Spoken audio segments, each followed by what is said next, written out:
Some tips for making your little cow craft kit. Once you're done painting everything, you're going to want to glue your head onto your body. The best way to do that is going to be to put a ring of tacky glue on the head and just stick them right on top of your body. That will take about 10 minutes for that to dry.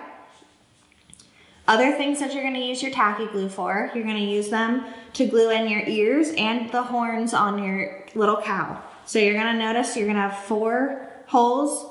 The 2 outer holes, and they're actually bigger, are going to be for your cow ears, and the 2 inner holes are going to be for the little berry horns that you're going to have.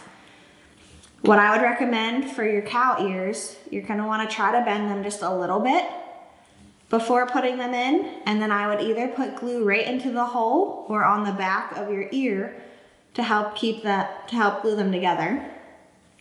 For your little super tiny berry horns, you're gonna put a little dab of glue in each hole and then just stick your horn right in to help to glue those together.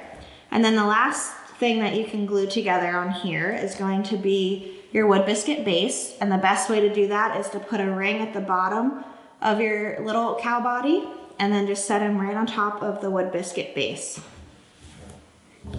Oh, and also, actually, you have to glue in your little nose.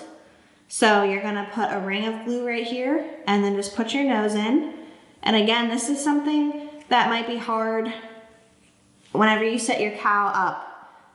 If your glue isn't dry, your nose might fall out, so you might wanna rubber band it or just prop him up so that he can sit like this for the glue to dry properly.